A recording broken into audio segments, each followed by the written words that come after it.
সোণাপুৰ মহাবিদ্যালয়ৰ ছাত্ৰী নিবাসৰে আয়োজিত এই সভাৰ উপস্থিত সোণাপুৰ মহাবিদ্যালয়ৰ সন্মানীয় অধ্যক্ষ ডক্টৰ বেদব্ৰত শইকীয়া মহোদয়, মহাবিদ্যালয়ৰ পৰা অৱসৰপ্ৰাপ্ত মহাবিদ্যালয়ৰ উপাধ্যক্ষ ডক্টৰ বিপুল বৰাদেৱ, মহাবিদ্যালয়ৰ ছাত্ৰী নিবাসৰ অধ্যক্ষিকা, 4 বাৰকৈ অৱসৰ বিচৰা অৱসৰ নোপোৱা ডক্টৰ মৃদুস্মিতা মহন্ত, আমাৰ মহাবিদ্যালয়ৰ দুগৰাকী সন্মানীয় শিক্ষয়িত্ৰী, আমাৰ লিজা আৰু কীৰ্তি, এতিয়া আৰু এগৰাকী আমাৰ মৰমৰ শিক্ষয়িত্ৰী নৈনা বড়ো। নৈনা বড়ো আমাৰ বৰ মৰমৰ, কম কিয় কাৰণে, আৰু আমাৰ মাজত আহি উপস্থিত হোৱা ববিতা বৰদলৈ, অঞ্জন বৰা, হয়নে? ঠিকেই কৈছোঁ? জ্ঞানজ্যোতি বৰা,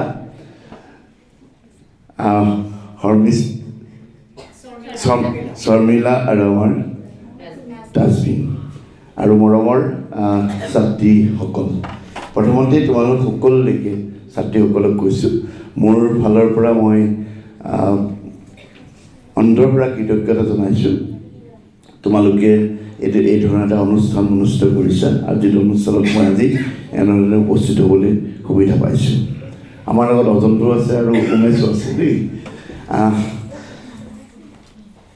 প্ৰথমতেই মই কি ক'ম জুকিয়াই একো লোৱা নাই, মোৰ আজিকালি এটা বেমাৰ হৈ গ'ল। মই একদম কৈছোঁ যে মই আগতে কথাবিলাক কিনো কওঁ, এবাৰ অলপ মনতে জুকি আহোঁ। এই কেইদিনমান ৰিটায়াৰমেণ্ট হোৱাৰ পিছৰ পৰা মই কথাবিলাক জুকিয়াবলৈ বাদ দি দিলোঁ। তাৰপিছতে মই যি মনত আহে তেনেকৈ এফালৰ পৰা কৈ যাবলৈ বিচৰা হ'লোঁ। প্ৰথমতে মই ক'ম যে তোমালোকে পল্লৱী ইয়াতে কৈ আছে যে পলম হৈছে, পলম একোৱেই নহয়, কোনো বস্তুৰে পলম হোৱাৰ কথাটো নাথাকেই। নৱেম্বৰ, ডিচেম্বৰ, জানুৱাৰী, 3টা মাহ, দুটা মাহত মই সাংঘাতিক ধৰণে মই ব্যস্ত আছিলোঁ। মোৰ ঘৰুৱা প্ৰব্লেম কিছুমানৰ কাৰণে মই নিজে ব্যস্ত হৈ গৈছিলোঁ। শিৱসাগৰৰ ঘৰৰ লগত মই সংযোজিত হৈ থাকিবলগীয়া হৈছিল। আৰু ইতিমধ্যে মহাবিদ্যালয়ৰ অধ্যক্ষ পদৰ বাবে বিজ্ঞাপনো প্ৰচাৰ হৈছিলে। তাৰপিছতে আহিলে জানুৱাৰী মাহৰ কিছুদিনৰ মোৰ কলেজ বন্ধ থাকিলে 18 তাৰিখলৈকে। 19 তাৰিখৰ পৰা কলেজ খুলিলে, কলেজ খোলাৰ লগে লগে কলেজত বন্ধৰ প্ৰকোপ বাঢ়িলে। 31 তাৰিখলৈকে, 31 তাৰিখটো বন্ধেই, তাৰ আগতো কেইবাদিনো বন্ধ হৈ গ'ল। আৰু যিটো কাৰণে মই অৱসৰৰ আগমুহূৰ্তত মনতে ভাবি থোৱা বহু কামেই কৰিব নোৱাৰিলোঁ। তাৰ ভিতৰত 1 নম্বৰ কামটো থাকিলে ছাত্ৰী নিবাসত গৈ মই নিজে গৈ তেওঁলোকৰ লগত বহি কথা পতাৰ এটা ইচ্ছা আছিলে মোৰ, সেইটো ইচ্ছা পূৰ্ণ নহ'ল। মহাবিদ্যালয়ৰ ছাত্ৰ ছাত্ৰীসকলক মই প্লেন কৰি থৈছিলোঁ যে ঠাণ্ডা দিন হ'ব, এই চোতালখনতে বহুৱাই লৈ মই লগতে কথা পাতিম। বেলেগ ক'ৰবাত ৰুম এটাত সোমাই কথা পাতিম বুলি মই ভবা নাছিলোঁ। মই ভাবিছিলোঁ মুকলি জেগাডোখৰতে বনতে যিটো গ্ৰাছ আমি বনাইছিলোঁ, সেই গ্ৰাছৰ ওপৰতে চব বহি কথা পাতিম। সেইটো নহ'লে, আৰু এটা বস্তু নহ'লে, সেইটো হ'ল যে আমাৰ শিক্ষকসকলক লৈ মই অৱসৰৰ আগত মই অলপ দিনৰ আগতে এটা ষ্টাফ মিটিং পাতিছিলোঁ। আৰু সেই ষ্টাফ মিটিঙৰ সময়ত মই কৈছিলোঁ যে অৱসৰৰ আগমুহূৰ্তত আকৌ এদিন আমি বহিম। সেইটো বহা নহ'লে সময়ৰ অভাৱৰ বাবে মই বহু কথা ব্যৱস্থা গ্ৰহণ কৰিবলগীয়া হৈছে। মই সঁচাকৈ মোৰ যিহেতু এখন মোৰ ঘৰৰ নিচিনা, মহাবিদ্যালয়খন মোৰ কাৰণে ঘৰৰ নিচিনা, আৰু নিজৰ ঘৰটো যেতিয়া এৰি যাবলগীয়া হয় আৰু বেলেগ আমি কোনোজন ব্যক্তি আহিব নাজানো তেতিয়ালৈকে, আৰু ব্যক্তিজনৰ কাৰণে ঘৰখন যে সুন্দৰ কৰি ৰাখিব লাগে সেই চিন্তাটো মোৰ মনত সোমাই গৈছিলে। আৰু মই যিমানখিনি পাৰোঁ এই গ্ৰিলখনতে অকণমান ৰং দিছোঁ, অকণমান সেই সোমাই অহা ৰাস্তাখনতে অকণমান ৰং দিছোঁ, এই বেঞ্চখিনিক অকণমান ঠিক কৰিছোঁ, কিবা কিবি কৰি মই এনেকুৱা এটা গছৰ পাতবিলাকো মই ধুইছোঁ, ভিডিঅ' আছে মোৰ। এই যে ধূলিৰে গোটেই গছবিলাক বুঢ়াই পেলালে, গছবিলাকৰ পাতবিলাক সেউজীয়া নাছিলে, গছবিলাকৰ পাতবিলাক অলপ মাটিৰ নিচিনা হৈ গৈছিলে আৰু সেইটো চন্দী বড়ো আৰু মই দুইজনে লগ লাগি পানীৰ পাইপ লগাই পানী টেংকিৰ ভিতৰত পানী পাইপ লগাই আমি গছৰ পাতবোৰ ধুইছিলোঁ যাতে গছৰ ব্যক্তিজন আহিলে কলেজখনৰ গ্ৰীণ পৰিৱেশটো দেখে আৰু মোৰ যিটো প্ৰিন্সিপালৰ যিটো ৰুম আছিলে প্ৰিন্সিপালৰ ৰুমটোত এজন নতুন মানুহ সোমালে সেই মানুহজন সোমাই ৰুমটোত নিজৰ কাৰণে থাকিবলগীয়া আৱশ্যকীয় হোৱা জেগাখিনি ড্ৰয়াৰটো খুলিলে খালী ড্ৰয়াৰ এটা পোৱা আলমাৰীটো খুলিলে খালী আলমাৰী এটা পোৱা যাতে নিজৰ বস্তুখিনি থ'ব পাৰে এই বস্তুখিনি কৰিবৰ কাৰণে মই দেহেকে চেষ্টা কৰিছিলোঁ আৰু এই বস্তুখিনি লাগি থকাৰ কাৰণে মই ইয়ালৈকে বহুত ৰাতিলৈকে থাকিবলগীয়া হৈছিল আৰু নিজৰ কামখিনি কৰিবলগীয়াখিনি মই ৰাতি কৰিছিলোঁ যিটো কাৰণে মই বিফৰ দ্য ৰিটায়াৰমেণ্ট মই 1:30, 2:30, 3 বজালৈকে মই নোহোৱাকৈ আছিলোঁ মাত্ৰ এটা উদ্দেশ্য আছিলে উদ্দেশ্যটো হ'ল যি সময়ত যেতিয়া আমাৰ ইণ্টাৰভিউ হৈ গ'ল 20 জানুৱাৰীৰ দিনা আৰু সেইদিনাই আমি যেতিয়া খবৰটো গম পাইছোঁ 21 তাৰিখৰ দিনাখন সেই প্ৰস্তাৱটো এপ্ৰুভেল হৈছে তোমালোকে জাষ্ট এইবিলাক কথা মই কৈ আহিছোঁ বেলেগত কিন্তু তোমালোককো মই ক'ব বিচাৰিছোঁ আৰু এপ্ৰুভেল হোৱাৰ দিনাখনেই পিছত যেতিয়া মই ডক্টৰ শইকীয়াৰ লগত কথা পাতিছোঁ তেতিয়া মই কৈছোঁ যে মই আনন্দিত হ'ম যেতিয়া মই ৰুমটোত প্ৰিন্সিপালৰ ৰুমটোত মই সুন্দৰকৈ চাফ চিকুণ কৰি মই যিটো বেয়া পাওঁ এনেকৈ বহি থাকোঁতে মৃদুস্মিতাইটো ভালকৈ জানে মই এই ৰুমটোত বহি থাকিলে মই এই ষ্টেণ্ডটোৰ তলত ধূলি জিলিকিছে নেকি মোৰ চকুত লাগি থাকে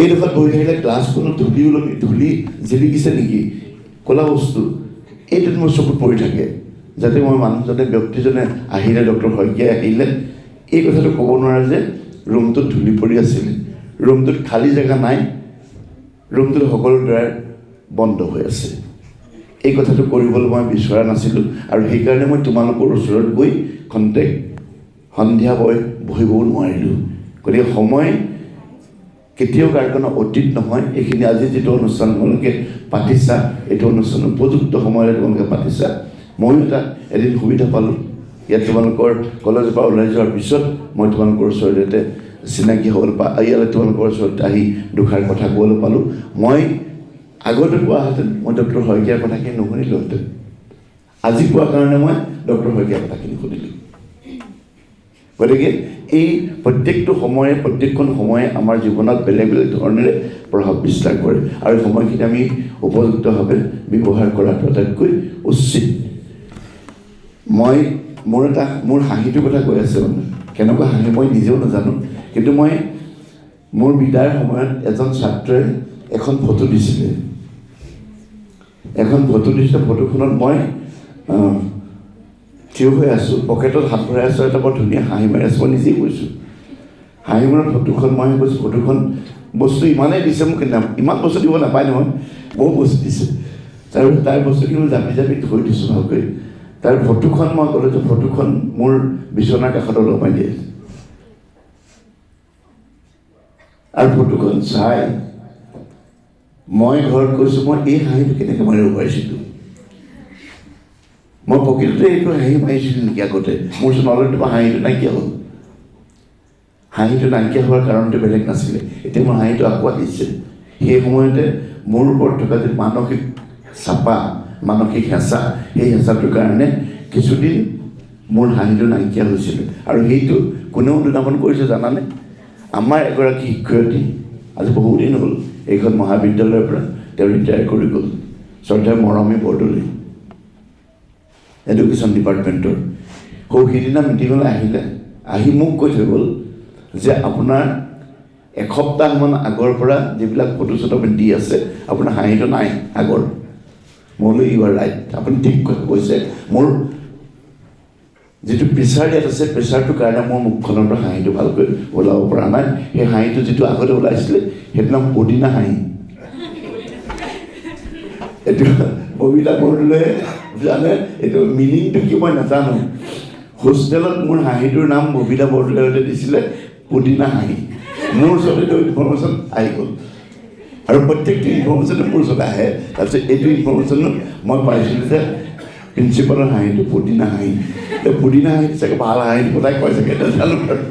গতিকে এইবিলাক অনুভূতি, এইবিলাক মৰম তোমালোকৰ লগত থকাৰ কাৰণে, তোমালোকৰ লগত একেলগে একেখন ঘৰত থকাৰ কাৰণে এইখিনি আমি সময়ে সময়ে পাই অহা আমাৰ জীৱনৰ সাৰ্থকতা বুলি মই অনুভৱ কৰোঁ। তোমালোক তিনিগৰাকী 4গৰাকী কৈছোঁ যে 4গৰাকী প্ৰাক্তন ছাত্ৰী তোমালোকে এটা আছে, এওঁলোকৰ কথা আগতে কৈ লওঁ দেই। তাৰপিছত ববিতাই যেতিয়া দেৰগাঁৱত ট্ৰেইনিং কৰি থাকোঁতে তাই ষ্টেটাছত দিয়া প্ৰত্যেকখন ফটোৱে মই চাইছিলোঁ, তাইক কিমান কষ্ট কৰে মই চাইছিলোঁ। ববিতাই চাগে কোনে চালে মানে গম পায়। তাৰপিছত মই প্ৰত্যেকখন ফটোৱে চাইছিলোঁ তাইক কিমান কষ্ট কৰি তাতে কষ্ট কৰি কেতিয়াবা তাই লিড কৰে, আৰু লিড কৰি তাইক মই কিবা এটা কওঁ যে য়েছ তুমি লিড কৰিব লাগিব, তুমি লিড কৰিব পাৰিছা। যেতিয়া এটা গ্ৰুপত ট্ৰেইনিং হৈ থাকে, মোতকৈ তেওঁ বেছি ভালকৈ জানিব। গতিকে যেতিয়া ট্ৰেইনিং হৈ থাকোঁতে যেতিয়া এজন ট্ৰেইনাৰে বাকী ট্ৰেইনীবিলাকক লিড কৰে, তাতকৈ আৰু বেলেগ কৃতিত্ব নাই। এইটো ববিতাই কৰিব পাৰিছিলে। দেৰগাঁৱত মোৰ ঘৰ, মই জানো নহয়। আৰু দেৰগাঁও সেই সময়ত মোৰ ঘৰ মানে মোৰ দ্বিতীয়খন ঘৰ, মোৰ ঘৰ শিৱসাগৰ 4 আমাৰ ডাষ্টবিনৰ একে চহৰ আমাৰ। গতিকে ডাষ্টবিনৰ লগত আমাৰ সম্পৰ্কটো বেলেগ। তাৰপিছতে সেই যিটো দেৰগাঁৱৰ যিটো আমাৰ PTC বা আমাৰ PTC বুলি কৈছোঁ, PTCত আমাৰ যিখিনি ট্ৰেইনাৰ থাকে, আগতে DSP ট্ৰেইনাৰ যিবিলাক থাকে, সেইবিলাকৰ লগত মই DKD কলেজত যেতিয়া কাম কৰি আছিলোঁ, আমাৰ এটা নিবিড় সম্পৰ্ক আছিলে। সেই অনুষ্ঠানটোৰ লগত আবেলি সময়ত তেওঁলোক ওলাই আহে, আৰু এখন আমাৰ হোটেল আছিলে অনিতা হোটেল বুলি, আৰু অনিতা হোটেলত আমি আমাৰ এই মহাবিদ্যালয়ৰ এজন জ্যেষ্ঠ অধ্যাপক লক্ষীকান্ত মহন্ত ছাৰ ঢুকাইছে। লক্ষীকান্ত মহন্ত বহুতে কাব্যশ্ৰী মহন্তক চিনি পায়, গতিকে তেওঁ তেখেতৰ দেউতাক। লক্ষীকান্ত মহন্ত ছাৰৰ লগত আমাক মাতি থৈ আহে কলেজত, তোমালোক আহিবা দেই, গতিকে আমি ঘৰতে আকৌ আজিও বহিম। তাত বহি আমি একো নকৰোঁ। সেই যিখন অনিতা হোটেল বুলি কৈছোঁ, হোটেলখনত বেলেগ মানুহ যদি তেনেকৈ বহি থাকে, হোটেলৰ মালিকে খেদি পঠায়। আমি গ'লে চকীখিনি গোটাই আনি আমাক বহিবলৈ দিয়ে, আৰু তাতে DSP সকল আহে, ছাৰ আহে, আমি আহোঁ, আৰু আমি ৰঙা চাহ 1 কাপক 2 কাপ কৰি ভাগ কৰি আমি খাওঁ। এই আনন্দ আছিলে সেইবিলাক। গতিকে এই তেনেধৰণৰ মুহূৰ্ত কিছুমান মই এইকাৰণে এইটো শ্বেয়াৰ কৰিছোঁ যে ববিতা তেনেকুৱা এটা অনুষ্ঠানৰ পৰা আহিছে, আৰু যিটো অনুষ্ঠান মোৰ অতিকৈ অন্তৰৰ অনুষ্ঠান আছিলে, যিটো আমি PTCৰ লগত আমাৰ সোণাপুৰ আমাৰ কি DKD কলেজৰ এটা উত্তৰ সম্বন্ধ আছিলে। তাৰপিছতে মই নেইনা আৰু আমাৰ তোমালোকে এনে কথা কৈছোঁ, এনেকৈ কলেজ উইকত কৈছে, কলেজ উইকৰ সময়ত তেওঁলোকৰ যিটো উৎসাহ, সেই উৎসাহটোৰ কথা মই কেতিয়াও নাপাহৰোঁ। কালি নে পৰহি কওঁনে, তাজমিনে এটা ষ্টেটাছ দিছে, মই চাওঁ কেতিয়াবা দেই, ষ্টেটাছ এটা দিছে, ষ্টেটাছ দি তাইক মই কৈছোঁ, তাই মোলৈ নাহিলে কাৰণে বিদায় সময়ত মোৰ অলপ আক্ষেপ আছিলে, আজি নাইকিয়া হ'ল। তেতিয়া মই ষ্টেটাছ চাইছিলোঁ, তাই কৈছে শেষলৈকে চাব, তাত দেখিছে নেক্সটলৈকে চাব, মানে কিবা এটা বিহু নাচ এটা দিছে। তাৰপিছত গৈ তাই আমাৰ ষ্টেজত নাচি থকা এটা নৃত্য দিছে। গতিকে এই যে নৃত্যটো দিছে, তেওঁলোকে এটা মোহনীয়া পৰিৱেশৰ কথা কৈছে এইটোৱে তেওঁলোকৰ মহাবিদ্যালয়খনৰ পৰা থকা আত্মীয়তাটোহে বুজায়। নেইনাই যিখিনি কৰিছে, যিখিনি কবিতা গাইছে, যিখিনি কৰিছে এতিয়ালৈকে বা মহাবিদ্যালয় সপ্তাহটোত, এইবিলাক তোমালোকৰ কাৰণে এটা আদৰ্শ হ'ব লাগে। চাবা তোমালোকে যিখিনি পৰিৱেশ ৰচনা কৰিছা মহাবিদ্যালয়খনত, আৰু নেইনা আৰু এটা আছিলে অসমীয়া ডিপাৰ্টমেণ্ট বুলি, সেই সময়ত এটা PG ডিপাৰ্টমেণ্ট হিচাপে অসমীয়া ডিপাৰ্টমেণ্টে সাংঘাতিক এটা মহাবিদ্যালয়খন প্ৰভাৱ বিস্তাৰ কৰিছিলে, কালচাৰেল বা এনেকুৱা ধৰণৰ কথাবিলাকত সাংঘাতিক প্ৰভাৱ বিস্তাৰ কৰিছিলে। আৰু তেওঁলোকৰ যিটো গ্ৰুপ আছে, তেওঁলোকৰ গ্ৰুপটো তেওঁ আগৰ নে পিছৰ গ্ৰুপটো আছিলে, এই গ্ৰুপটো এতিয়াও সেইধৰণে সক্ৰিয় হৈ আছে। আৰু এই ছাত্ৰ ছাত্ৰীসকলক আমি কেতিয়াও নাপাহৰোঁ। 2000 ছাত্ৰ ছাত্ৰীক তুমি প্ৰত্যেকজনকে মুখৰ চকুৰে মনত ৰখাটো বা চবৰে নাম মনত ৰখাটো, তোমাৰ নামৰ সৈতে মানুহগৰাকীক মনত ৰখাটো ইমান সহজ কথা নহয়। মোৰ ওচৰত এটা ইনফৰ্মেশ্যন আছে, ইনফৰ্মেশ্যন মই শ্বেয়াৰ কৰি দিওঁ। আমাৰ অধ্যক্ষ মহোদয়ে নাম আৰু মানুহৰ লগত অতি সোনকালে সংযোগিত কৰি ল'ব পাৰে বুলি এটা মোৰ ওচৰত এটা ৰিপৰ্ট আহিছে, খবৰ আহিছে। অতি সোনকালে মানুহৰ নামৰ লগত ডাষ্টবিনক চাগে কাইলৈ দেখিলে ডাষ্টবিন বুলি মাতি দিব। গতিকে এই শক্তিটো মোৰ অলপ কম। মোৰ দেউতাৰ বহুত আছিলে, মোৰ দেউতাৰ এই শক্তিটো বহুত আছে। মানুহক দেখিলে মানুহৰ লগত কথা পাতে, কথা পতাৰ পিছত এনেকুৱা ধৰণৰ, আগতে আলফা আছিলে নহয়, এনেই কথা ওলাইছে কাৰণে কৈ দিছোঁ, বৰ হৈছে বৰলৈ কৈ দিবা। আলফা আছিলে, আলফা থকাৰ সময়ত গাঁওবিলাকত আলফা থাকিবলৈ আহে, আমাৰ ঘৰত আহে থাকিবলৈ, 4 নং ঘৰত থাকিবলৈ আহিলে বন্দুক চন্দুক চব চাফা কৰে ঘৰত। তাৰপিছত বাকী মানুহবিলাকক সেইফালে আহিবলৈ নিদিয়ে। দেউতাৰ লগত কথা পাতে, কথা পাতি আমাৰ ঘৰত কোনো ধৰণৰ আলফা আহিলে যি টিমে নাহক এৰাতিতকৈ অধিক নাথাকে। এইকাৰণে নাথাকে, দেউতাই কথা পাতিবলৈ আৰম্ভ কৰে, আমুকত তোমাৰ নাম কি, আমুক কি তামুক কি, তুমি আমুকক তুমি আমুকৰ ঘৰত আমুক ফালে গ'লে আমুক এই 2 নম্বৰ ঘৰটো 3 নম্বৰ ঘৰটো নেকি, চিনাকিটো উলিয়াই পেলাই, আৰু পিছদিনা তেওঁলোক আমাৰ ঘৰত নাথাকে। গতিকে এই যিটো শক্তি মানুহৰ লগত মানে নামৰ লগত মানুহজনৰ চিনাকি কৰি ৰখাৰ শক্তিটো, এইটো সাংঘাতিক শক্তি। নাম মনত ৰাখিব পৰাটো, মোৰ নাম মনত ৰাখিব পৰা শক্তিটো বহুতখিনি বহুতখিনি। যিদিনা অধ্যক্ষ মহোদয় ইয়ালৈ নিৰ্বাচিত হোৱাৰ পিছত কলেজ চাবলৈ আহিছিলে এদিন ৰাতিপুৱা, তাৰপিছত মোলৈ ফোন কৰিছে, ঘূৰি যাওঁতে ফোন কৰোঁতে কৈছে, মই জয়দীপক পাইছিলোঁ জেনেৰেল ছেক্ৰেটেৰী। মোক চাগে একেবাৰে সুধিলে, মই কৈ দিব নোৱাৰিলোঁ চাগে জয়দীপ বৰুৱা আমাৰ ছেক্ৰেটেৰী বুলি। সুমনক পাইছোঁ, সুমন আছিলে ধুনীয়াকৈ। গতিকে এই যিটো শক্তি, এই শক্তিটোৱে এই ছাৰৰ লগত তোমালোকৰ যিটো সংযোগ হ'ব, সংযোগটো অতি শক্তিশালী হ'ব। নাম মনত ৰাখিলে বেছি আপোন হয় নহয়, হয় নাই? যদি নামটো মনত ৰাখিব নোৱাৰে সেই আপোন ভাৱটো অলপ কমি যায়। গতিকে তোমালোকৰ ওচৰত এই মই ভাবোঁ অধ্যক্ষ মহোদয়ৰ লগত তোমালোকৰ ছাত্ৰীসকলৰ যিটো সম্বন্ধ, এই সম্বন্ধটো তোমালোকে দৃঢ় কৰিবা, গাঢ় কৰিবা। তেতিয়াহে তোমালোকৰ অভাৱ অভিযোগ যিবিলাক সন্মুখত ক'ব পৰা এটা শক্তি তোমালোকৰ সৃষ্টি হ'ব।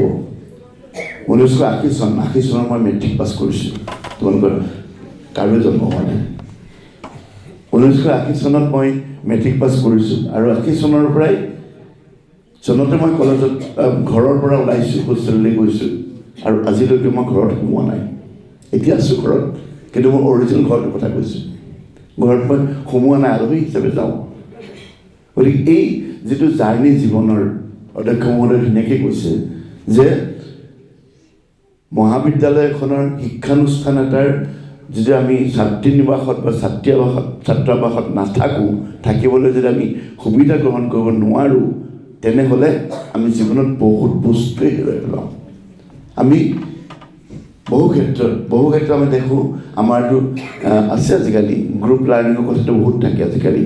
গ্ৰুপ লাৰ্ণিংটোক আমি অগ্ৰাধিকাৰ দিয়া উচিত। আমি প্ৰত্যেকেই গ্ৰুপ লাৰ্ণিঙৰ কথা নাপাহৰে মানুহে। গ্ৰুপ লাৰ্ণিং মানে বুজি পোৱা নহয় তোমালোকে, যেতিয়া আমি গ্ৰুপত এটা বস্তু ডিছকাছ কৰোঁ, বিভিন্ন মতামত আমি নিজৰ মতে দিওঁ। আজি পলিটিকেল চায়েন্সৰ যদি বিষয় এটা লৈ আমি গ্ৰুপ ডিছকাশ্যন কৰোঁ, গ্ৰুপত আমি একেলগে কথা পাতোঁ, তেনেহ'লে সেই কথাটো আৰু পুনৰবাৰ আমাক কোনোবাই পঢ়াই দিব নালাগে। যদি আমি এখন ছেমিনাৰ পেপাৰ ক'ৰবাত এটা বিষয়ৰ ওপৰত আমি ক'ৰবাত প্ৰস্তুত কৰি পাঠ কৰোঁ, তেনেহ'লে সেই ছেমিনাৰ পেপাৰখন পাঠ কৰাৰ পিছত সেই পাঠটো আৰু পুনৰবাৰ আমাক পঢ়িবলগীয়া কথা নাথাকে। গতিকে এই যিবিলাক কাম আমি যদি হোষ্টেলটোক আমি শুদ্ধ পথে লৈ যাব বিচাৰোঁ, এই কামবিলাক আমি ধুনীয়াকৈ কৰিব পাৰোঁ, আৰু কৰাটো মই উচিত বুলি ভাবোঁ। কাৰণ মহাবিদ্যালয়খনৰ উন্নতিৰ জখলাত আমি উঠিছোঁ, ঠিকেই উঠিছোঁ, কিন্তু সেই উন্নতিটো সফল কেতিয়া হ'ব, যেতিয়া আমাৰ একাডেমিক্সটো আমি ধুনীয়াকৈ প্ৰকাশ কৰিব পাৰিম। ছাত্ৰীসকলক যিবিলাকে আজিকালি ছাত্ৰ ছাত্ৰীবিলাক সংস্থাপিত হৈছে, সংস্থাপিত ছাত্ৰ ছাত্ৰীসকলৰ নাম আমি গোটাইছোঁ, তেওঁলোকক আমি নাকৰ এছেছমেণ্ট হৈছে, আমি A+ গ্ৰেড পাইছোঁ, তাত আমাৰ সংস্থাপিত হোৱা ছাত্ৰ ছাত্ৰীসকলৰ নাম, অনুষ্ঠান, কিমান দৰমহা পায়, সিমানলৈকে আমি তাত দিছোঁ। আমাৰ নিজক কিয় কাৰণে দিছোঁ? আমাৰ অনুষ্ঠানটোৰ অনুষ্ঠানটোক ৰিপ্ৰেজেণ্ট কৰিবলৈ যে অনুষ্ঠানটো আমি এইখিনি কাম কৰিছোঁ, আমি এনেকৈ ছাত্ৰ ছাত্ৰীসকলক বনাইছোঁ, এনেকৈ ছাত্ৰ ছাত্ৰীসকলক আমি সহযোগিতা কৰিছোঁ, তেওঁলোকে নিজৰ জীৱনৰ সফলতাৰ বাবে নিজক সংস্থাপিত কৰি তুলিছে।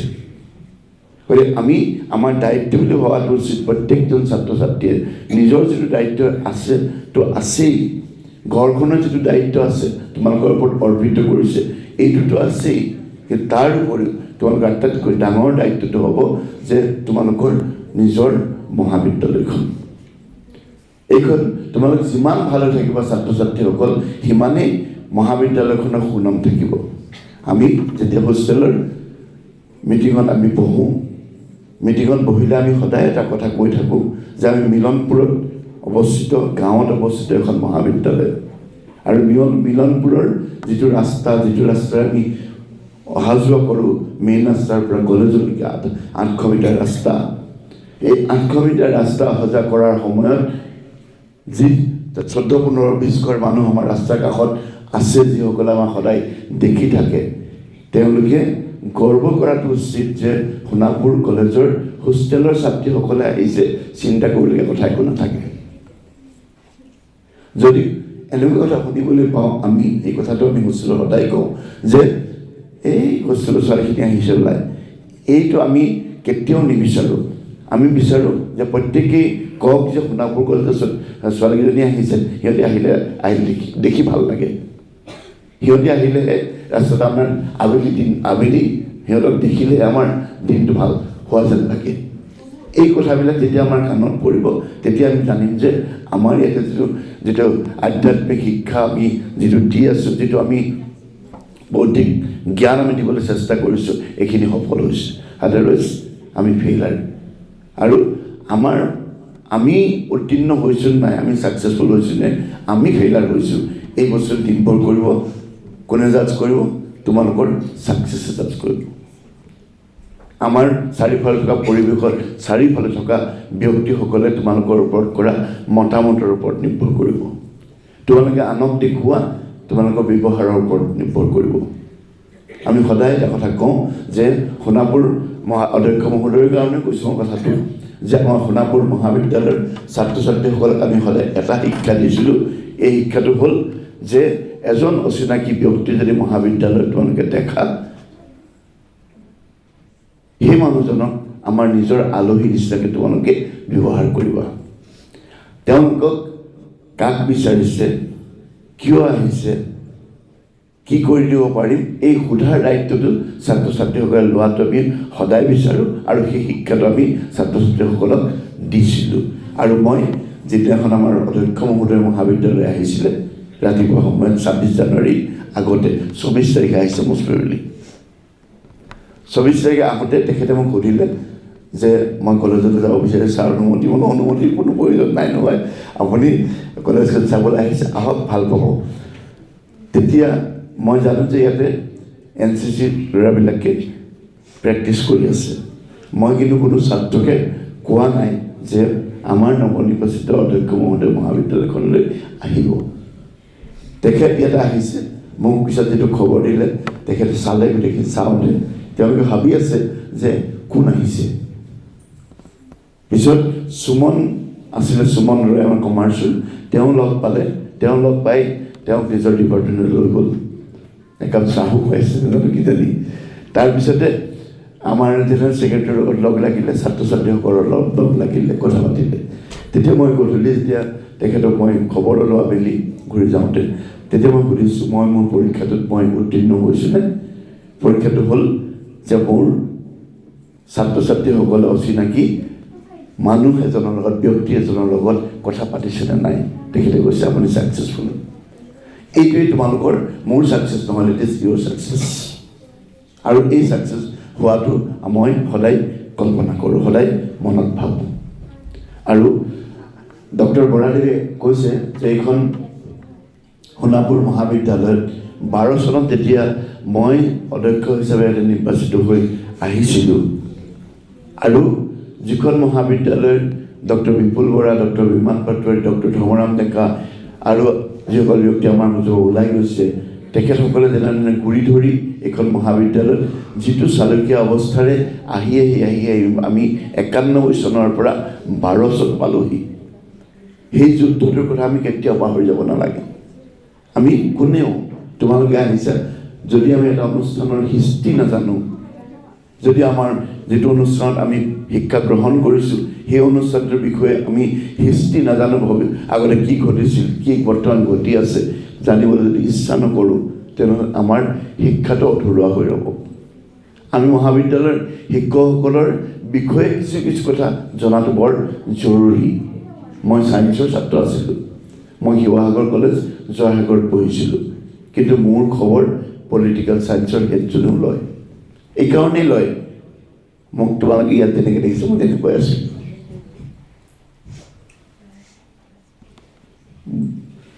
বদলি হোৱা নাই, মই একেই আছোঁ। আৰ্টছৰ যে ফিলচফিৰ ছাৰজনেও মোৰ যেনেকৈ খবৰ লয়, মোৰ জুলজি ছাৰজনেও তেনেকৈ খবৰ লয়। গতিকে সেই যিটো আত্মীয়তা আমাৰ গঢ়ি উঠিছিলে, সেই আত্মীয়তাটো তোমালোকৰ হোৱা উচিত। মই কমাৰ্চৰ ষ্টুডেণ্ট, মই পলিটিকেল ছায়েন্সৰ বা হিষ্ট্ৰী ছাৰজনক মতাৰ বা তেওঁৰ লগত কথা পতাৰ কি যুক্তি আছে? প্ৰত্যেকেই তোমালোকৰ একগৰাকী শিক্ষক শিক্ষয়িত্ৰী হয়, তেওঁলোকৰ লগতো সমানভাৱে সমতাৰে তোমালোকে কথাখিনি পতাটো উচিত, আৰু তেওঁলোকে তেতিয়াহে তোমালোকক মৰম কৰিব, আদৰ কৰিব। আৰু সেই আদৰ মৰম আমি প্ৰত্যেকেই বিচাৰোঁ। ছাত্ৰই নিবিচাৰে জানো? বিচাৰে নাই? বিচাৰে। মই বিচাৰিছিলোঁ কলেজত যে পঢ়ি আছোঁ, শিক্ষকজনে মোক ভালকৈ মাতক, ভালকৈ মাতিলে মনটো ভাল লাগে। এই ভাল লগাটো ময়ো পাব বিচাৰিছিলোঁ আৰু পাইছিলোঁ। সেই 80 চনৰ 91 চনৰ পৰা 12 চনলৈকে মহাবিদ্যালয়খনে এই যুদ্ধটো, যিবিলাক প্ৰাক্তন ছাত্ৰ ওলাই গৈছে, প্ৰথম বেষ্টৰ ছাত্ৰ যিবিলাক ওলাই গৈছে, তেওঁলোকৰ যিটো মহাবিদ্যালয়খনৰ প্ৰতি আত্মীয়তা, সেইটো দেখিলে আজিও চমকিত হৈ উঠোঁ আমি। যেতিয়া এটা ৰাস হয়, ৰাস হোৱাৰ পিছত ইয়াৰে জেনেৰেল ছেক্ৰেটাৰীবিলাক সাধাৰণতে আমাৰ লোকেল মানে এই সোণাপুৰ অঞ্চললৈ হয়। তেওঁলোকে যেতিয়া গোট খায়, ইয়াতে গোট খাই লগে লগে কেতিয়া বহু বছৰ ময়ো কথা পাতিছোঁ, মই যোৱাৰ লগে লগে জেনেৰেল ছেক্ৰেটাৰীসকল গোট খাই আহে, আমি গোটেই জেনেৰেল ছেক্ৰেটাৰীবিলাকে এটা ফটো তোলোঁ। সেইটো ফূৰ্তি কথা, কিমান ফূৰ্তি কথা। কিমান চনৰ পুৰণি ছাত্ৰ ছাত্ৰীবিলাক লগ লাগি আহি কলেজখনৰ কথা কয়, কলেজখনৰ কথা বিষয়ে সোধে, পাতে। গতিকে এইটো আমাৰ সেই ছাত্ৰ ছাত্ৰীসকলৰ যিটো সম্বন্ধ কলেজখনৰ প্ৰতি, এই সম্বন্ধটোৱে আমাক আগবাঢ়ি যাবৰ বাবে কৰিবলগীয়া কামৰ ক্ষেত্ৰত আমাক সাংঘাতিক ধৰণে প্ৰেৰণা যোগায়। তোমালোকে ওলাই যাব কাইলৈ পৰহিলৈ ওলাই যোৱাৰ পিছত তোমালোকে আহি ইয়াতে আমাৰ লগত বা ইয়াতে থকা শিক্ষক শিক্ষয়িত্ৰীৰ লগত বা এই কলেজখনৰ সেই সময়ৰ পৰিৱেশৰ লগত তোমালোকে এক হ'ব লাগিব। লাহে লাহে কলেজখন বাঢ়িছে। সেই 12 চনৰ পৰা আহি আমি 26 চন পালোঁ। মই থাকিলোঁ 14 বছৰ। গতিকে এই 14 বছৰ এটা দীঘলীয়া ইতিহাস, মই ইতিহাস বুলিয়ে ক'ম। গতিকে এই 14 বছৰীয়া যিটো জাৰ্ণি, যিটো ইতিহাস, যিটো গতি, এই গতিটো সমাপন হ'বৰ কাৰণে মোৰ অকলশৰে গতি কেতিয়াও নহয়। ভাৱনা চিন্তাটো কেতিয়াবা নিজৰ ফালৰ পৰা হ'ব পাৰে, কিবা এটা মনত ভাবিছোঁ, ভবা কথাটো কাৰোবাৰ আগত কৈছোঁ, তাৰ ওপৰত যুক্তি তৰ্ক হৈছে। যেনেকৈ আপোনাৰ মতানৈক্য ঘটিছে, মতান্তৰ ঘটা নাই। বিপুল বৰাৰ লগত মোৰ বহুত কাজিয়া হৈছে। মই সেইদিনা কৈছোঁ, বিপুল বৰাৰ লগত মোৰ বহুত কাজিয়া হৈছে, বহুত। আৰু সেই বহুত কাজিয়াৰ বিনিময়ত আজি 26 চনত পুৰস্কাৰ কি পালোঁ জানানে? ভাই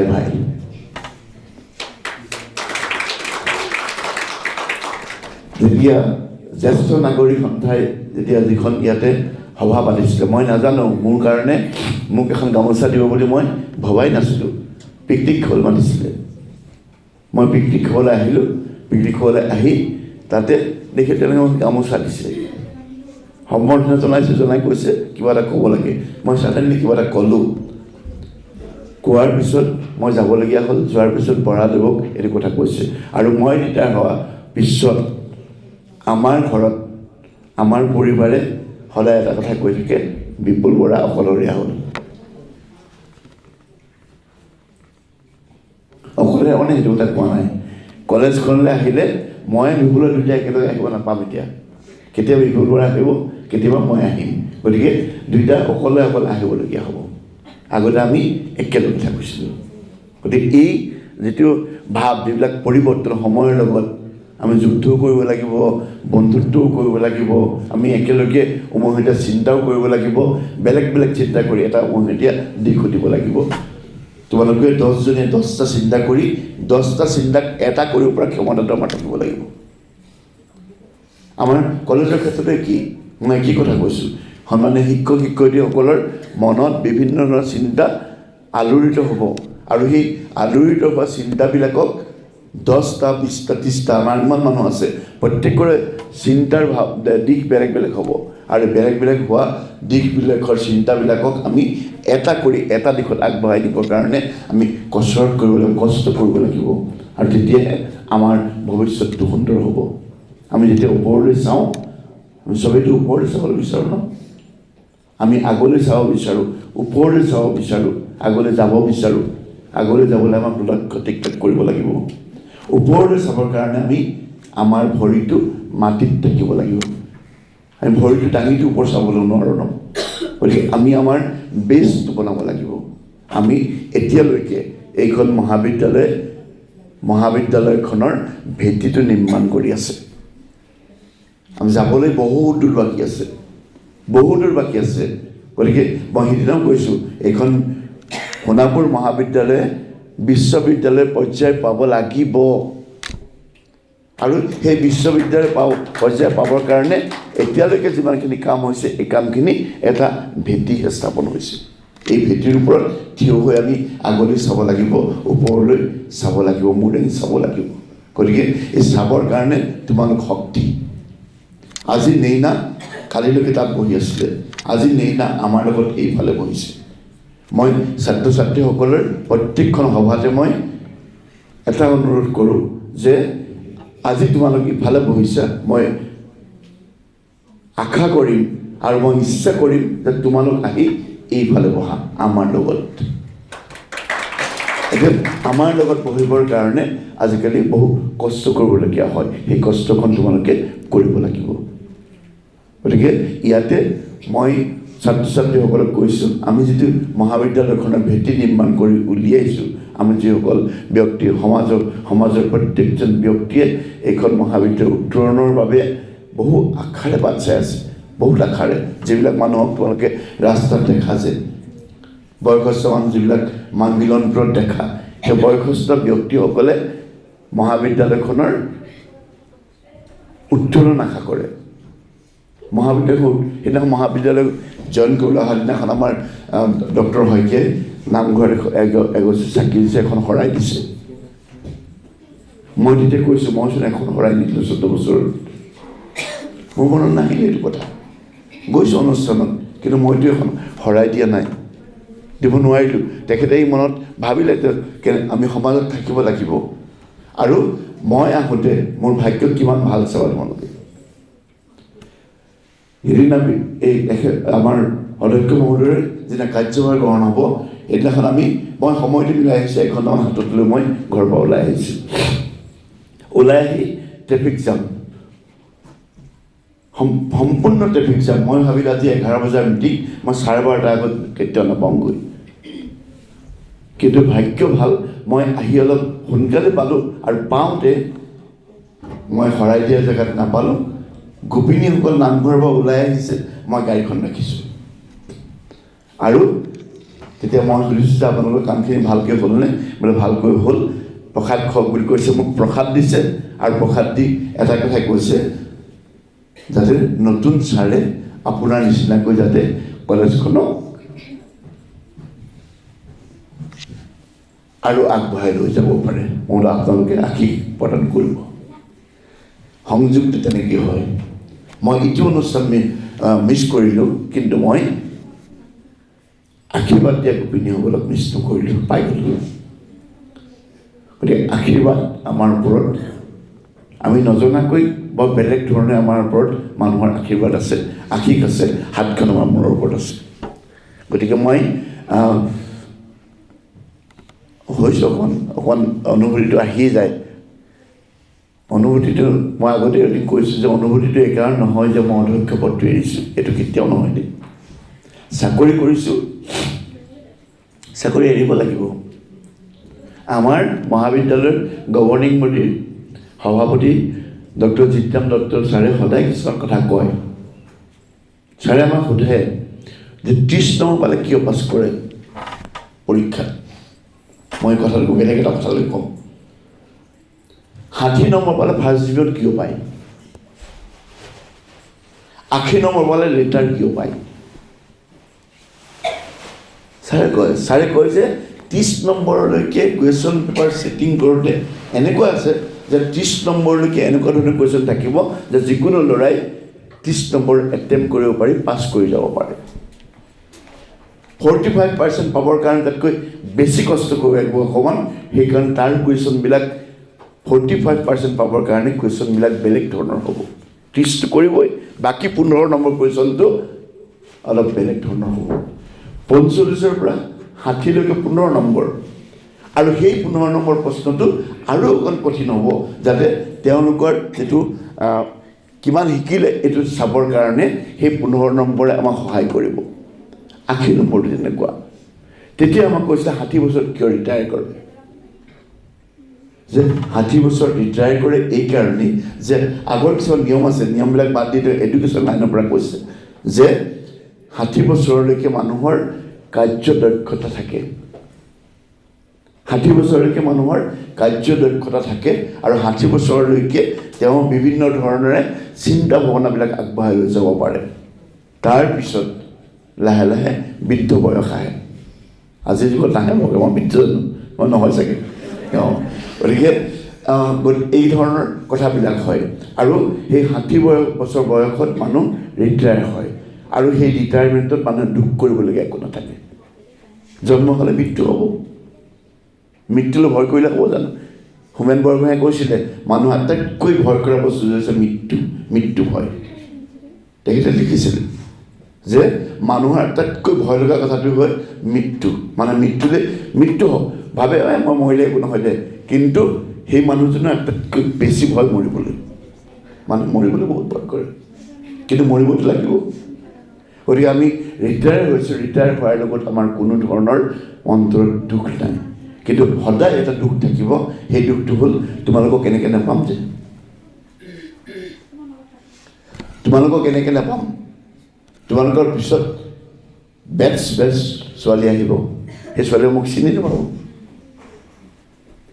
শিক্ষকসকলক মই লগ নাপাম,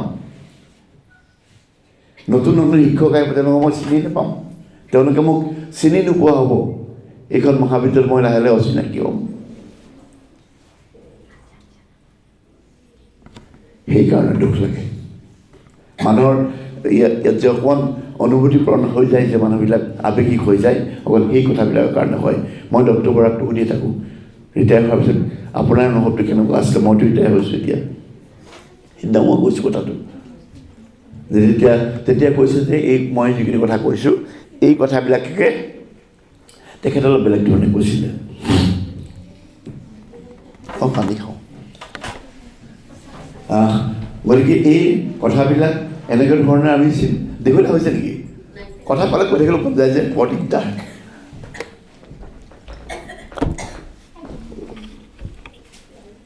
কালিৰ পৰা মোৰ বহুত কাহ, ৰাতিটো ভালকৈ খোৱাই নাই। কথা কৈ থাকিলে বকে নাহে যেনিবা, এইটো বকে এতিয়া দি আছোঁ যে বকে বৰ দীঘলীয়া বকিটা দিয়াটো বেয়া অভ্যাস, কিন্তু সেই বেয়া অভ্যাসটো মোক বেয়াকৈ চুইছে, দীঘল হৈ যায়। মই তোমালোকক এই শিক্ষকসকলেও কৈছোঁ, তেওঁলোকক মই নাপাম, তেওঁলোকক মৰমখিনি নাপাম। তেওঁলোকে মোক বুজিছে নাই, তেওঁলোক চকুটো দেখিলে মই গম পাওঁ তেওঁলোকে কোনজনে মোক বুজি পাইছে, কোনজনে বুজি পোৱা নাই।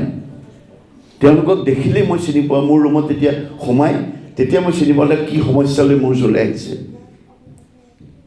মোক ক'ব নালাগে কি সমস্যালৈ আহিছে, কিন্তু শিক্ষকজনে দৰ্জাখন ঠেলি মোৰ ওচৰলৈ সোমোৱাৰ লগে লগে মই গম পাওঁ তেওঁৰ সমস্যাটো কি। এইবিলাক কেনেকৈ হৈছিলে? এইবিলাক হৈছিলে যে তেওঁলোকৰ লগত মোৰ যিটো আত্মিক সম্বন্ধ গঢ়ি উঠিব লাগে, সেই আত্মিক সম্বন্ধটো গঢ়ি উঠাৰ বাবে, আৰু সেই আত্মিক সম্বন্ধটো মোৰ প্ৰকৃততে গঢ়ি উঠিছিলে। আৰু সেইকাৰণেই মই অনুভূতিপ্ৰৱণ হৈ পৰোঁ। তেওঁলোক এই কথাবিলাক ভাবিলে বহুত কান্দিছোঁ।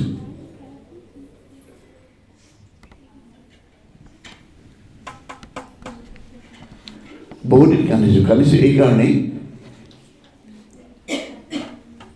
এই যিবিলাক কথা কৈ যোৱা কথাবিলাকে বৰ মনত আঘাত দিয়ে। নাভাবোঁ বুলি ভাবোঁ, কিন্তু যেতিয়া অকলে বহি থাকোঁ চব ভাবোঁ। ক'ৰবাত ৰীল এটা দেখিছিলোঁ, মই মনত পৰিব ভালকৈ এতিয়া। ৰীলটোত মানে কি, তেওঁ কৈছে, ল'ৰাটোৱে কৈছে, তোমালোকে দেখিছা চাগে, মই আজিৰ পৰা একো নাভাবোঁ বুলি সিদ্ধান্ত কৰিছোঁ বুলি। ল'ৰাটোৱে কৈছে, মই নাভাবোঁ আৰু একোৱে। তাৰপিছত এইটো হৈছে, আকৌ ভাবিছে, মই পিছত ভাবোঁ মই কি নাভাবোঁ বুলি ভাবোঁ। তাৰপিছত লাষ্টত কৈছে, মই নাভাবোঁ বুলি কিয় ভাবিলোঁ। তাই প্ৰত্যেকটো ভবাই হ'ল ন, মানুহে নাভাবোঁ বুলি কিবা কথা থাকিব পাৰে নেকি? মই নাভাবিম, ভাবিবই লাগিব। মনলৈ এইবিলাক কথা আহিয়ে থাকে, প্ৰত্যেকটো মুহূৰ্ততে আহে। মই বহুত আৱেগিক হৈ পৰোঁ কেতিয়া, যেতিয়া মই ডিগ্ৰী কলেজত 21 বছৰ টিচিং কৰিলোঁ, বহু বছৰ চাকৰি কৰিলোঁ, 35 বছৰ, 21 বছৰ শিক্ষকতা কৰিলোঁ। Degree college Dergaon Kamaldara college, zoology পঢ়াইছিলোঁ মই। সেই জুলজি পঢ়োৱাৰ জুলজি ছাত্ৰসকলতকৈও যিসকল আৰ্টছ আৰু কমাৰ্চৰ ছাত্ৰ ছাত্ৰী, এটা 3টা ষ্ট্ৰীমেই আছিলে, আৰ্টছ কমাৰ্চৰ যিবিলাক ছাত্ৰ ছাত্ৰী, সেই ছাত্ৰ ছাত্ৰীবিলাকৰ যেতিয়া মই তেওঁলোকৰ পৰা মোৰ ষ্টেটাছটোৰ ওপৰত তেওঁলোকে কমেণ্ট কৰে, সেই ষ্টেটাছটো পঢ়োঁ, তেতিয়া মোৰ দুখ লাগে। বহু শিক্ষক যাক মই বহুত শ্ৰদ্ধা কৰোঁ ডিগ্ৰী কলেজত থকাৰ অৱস্থাত, সেই শিক্ষকসকলে যেতিয়া মোৰ ষ্টেটাছৰ ওপৰত মন্তব্য কৰে, তেতিয়া মোৰ দুখ লাগে। এগৰাকী বাইদেউ, যিগৰাকী বাইদেউক মই মোৰ নিজৰ শাহু বুলি ভাবোঁ। শাহু মানে এইকাৰণে, আমাৰ ডিগ্ৰী কলেজৰ টিচাৰ, তেওঁ প্ৰিন্সিপাল ইনচাৰ্জৰ ৰিটায়াৰ কৰিছে, এইকাৰণে শাহু বুলি ভাবোঁ। মোৰ পৰিবাৰক তেওঁ নিজৰ জীয়েকৰ নিচিনাই বিহেভ কৰে। আৰু তেতিয়া মোক কৈছিলে তেওঁ যে তোমাৰ মই শাহু, মই হ'ব দিয়ক, আপুনি শাহু হৈ থাকক। বাইদেৱে কৈছিল, মেছেজটা দিছিল, তাৰ ভিতৰত মুখ্য কথাটো হ'ল যে তুমি এখন নিকা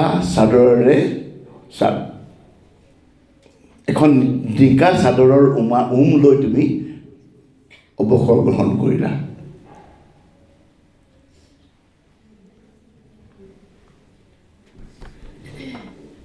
এই কথাবিলাকে মোক পৰাভূমি কৰে।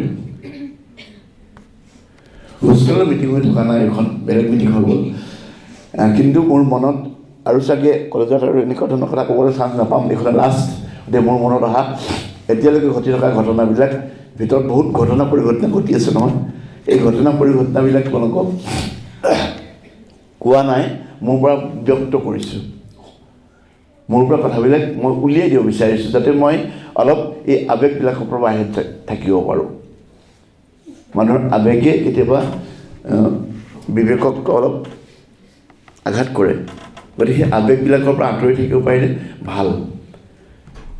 বহুত চেষ্টা কৰিছোঁ, কিন্তু কিছু মুহূৰ্তত সেই বস্তুবিলাক আহি যায়। কিন্তু মই প্ৰত্যেকটো মুহূৰ্ততে সোণাপুৰ কলেজৰ যিটো গতি, মই যিটো য'ত দেখিব বিচাৰিছোঁ, সেই দৃশ্যটো মোৰ চকুৰ আগত প্ৰত্যেক দিনাই ভাহি থাকে। আৰু সেইটো মই কোনোদিন মচিব নোৱাৰিম, সদায় ভাহিয়ে থাকিব, যিদিনালৈকে মই জীয়াই থাকিম। আৰু যিদিনালৈকে এই কলেজখনে সেই জেগাটো নাপাব। মই আশা কৰিম যে মহাবিদ্যালয়খনে সেই দিশত আগবাঢ়ি যাওক। আৰু এই যে ঘৰবিলাকত আমি আছোঁ, যিবিলাক ঘৰত আমি কথা পাতি আছোঁ, সেই ঘৰবিলাক বনাওঁতে যেতিয়া বনিছে ঘৰটো, তোমালোকৰ হোষ্টেলটো যেতিয়া বনিছে, হোষ্টেলটো হওঁতে কোনটো ৰুমত 3জনী ছোৱালী থাকিব পাৰিব, কোনটো ৰুমত 4জনী ছোৱালী থাকিব লাগিব, কোনটো কি কৰিম, এই কথাবিলাক চিন্তা যিটো মনত থাকে, সেই চিন্তাটো এই ঘৰটো বনাওঁতে, এইটো মই কাটি এটা থিয়েটাৰ হল বনাম, ইয়াত মাজত ৱাল নিদিওঁ, এই চিন্তাটো কৰা এইডোখৰ ৰুমটো ভাঙি আনি দুটা ৰুম কৰি এটা কৰি অকণ বেলেগ এটা ৰুম কৰিম, এইটো চিন্তা কৰা। এই যিবিলাক শিলবিলাকৰ মাজত, ইটাবিলাকৰ মাজত যিটো চিন্তা সোমাই থাকে, বা একাডেমিক শিক্ষকজনক আমি PhD কৰিবলৈ পঠাইছোঁ। মোৰ দিনত 20জন টিচাৰে PhD পাইছে মহাবিদ্যালয়ত। 20জন টিচাৰে PhD কৰিছে। প্ৰজেক্ট কৰিছে, 6জন মানে প্ৰজেক্ট কৰিছে। সেমিনাৰ স্কেলি 25খনমান সেমিনাৰ, নাই বেছি হ'ব, 65 মান সেমিনাৰ হ'ব। এইবোৰ সেমিনাৰ হৈছে। গতিকে এইবিলাক যে এটা কৰি যে কৰিছে, এইবিলাকৰ ভিতৰত থকা যিবিলাক মনৰ হেঁপাহ, মনৰ চিন্তা, এই চিন্তাবিলাকে প্ৰতি মুহূৰ্তত মোৰ অন্তৰত জীয়াই থকাটো বিচাৰোঁ। মই ইয়াত জীয়াই থাকক, মই সি লৈ পিছৰ জীৱনখিনি য'তে নাথাকোঁ তেনেকৈ ভালকৈ থাকিবলৈ চেষ্টা কৰিম বুলি মই ভাবোঁ। গতিকে তোমালোককো আশা কৰিছোঁ তোমালোকেও সুন্দৰকৈ জীৱনটো গঢ়ি তোলা। তোমালোকৰ যিখিনি অৰিহণা, এই অৰিহণাখিনি কলেজে ভৱিষ্যত উত্তৰণৰ কাৰণে ব্যৱহাৰ কৰিব পাৰিব, এই আশা মই সদায় মনত ৰাখোঁ। গতিকে এইখন মহাবিদ্যালয়, যিটো মহাবিদ্যালয়ৰ চুকে কোণে মনৰ আশা, প্ৰত্যেকজন শিক্ষক শিক্ষয়িত্ৰী, মই এজন অধ্যক্ষ হিচাপে, মুৰব্বী হিচাপে মই কথাটো কৈছোঁ। গতিকে যিয়ে চিন্তা নহওক, মুৰব্বীজনৰ ওচৰলৈকে যাব। আমাৰ যে 60জন টিচাৰ আছে, টিচাৰকেইজনৰ চিন্তাটো ডক্টৰ শইকীয়াৰ ওচৰলৈকে যাব ফাইনেলি, আৰু ফাইনেল ডিচিশ্যনটো তেখেতে ল'ব লাগিব। গতিকে তেখেতৰ ভৱিষ্যত দিনবিলাকত তেখেতৰ চিন্তাৰ যিটো সোমাই থাকিব প্ৰত্যেকটো বস্তুত, সেইটো তেখেতে জীৱনত কেতিয়াও পাহৰিব নোৱাৰে। আৰু পাহৰিব নোৱাৰাকৈ তেখেতক আমি সেইকণ সুবিধাও প্ৰদান কৰিব লাগিব, শিক্ষক শিক্ষয়িত্ৰীসকলে, ছাত্ৰ ছাত্ৰীসকলে। আৰু এইকণ সুবিধা মোক কিন্তু শিক্ষক শিক্ষয়িত্ৰী কৰ্মচাৰীসকলে দিছিলে। যিসকল কৰ্মচাৰী আজি কাম কৰি আছে, যিখন মহাবিদ্যালয়ত মই আহোঁতে মাত্ৰ বগা 3টা ডেস্কটপ কম্পিউটাৰ আছিলে, এটা টচিবা লেপটপ আছিলে। সেইখন মহাবিদ্যালয়ত আজি ডেস্কটপ কিমান আছে একেষাৰে আমি কৈ দিব নোৱাৰোঁ। এইবিলাক উত্তৰণ আন কাৰণে নহয়, বহু সংগঠন, বহু চৰকাৰৰ বহু প্ৰচেষ্টা এইবিলাকৰ কাৰণে হৈছে। আৰু এইবিলাক হ'বলৈ যাওঁতে আমি কৈছোঁ, যিসকল কৰ্মচাৰীসকলৰ হাতত ধৰি আমি তেওঁলোকক শিকাইছোঁ। বৰাই ভালকৈ জানে, বৰাই নিজৰ হাতে নিজৰ কম্পিউটাৰত কিমান কাম কৰিছে। এটা কম্পিউটাৰে গোটেই কৰ্মজীৱন শেষ কৰি দিলে। লেপটপটো, সেইটো লেপটপ এতিয়াও আছে। আমি কওঁ লেপটপটো বদলাওক, আপুনি নবদলাই। এটা লেপটপত কাম কৰি গোটেই বস্তুবিলাক মোক শিকাইছে। মই যে প্ৰথম প্ৰিন্সিপাল হৈ আহিছোঁ, তেতিয়া সেই কথাবিলাক তেখেতে মোক শিকাইছে, মই শিকিছোঁ। শিকাৰ পিছত আমাৰ অফিচৰ প্ৰত্যেকজনৰ হাতত ধৰি মই তেওঁলোকক শিকাইছোঁ, আৰু লগে লগে ময়ো শিকিছোঁ। বহু কথা শিকিলোঁ, বহু কথা বুজিলোঁ। আজি তেওঁলোক অকণ লাহে লাহে স্বতন্ত্ৰীয়া হ'ব পৰা হ'ল।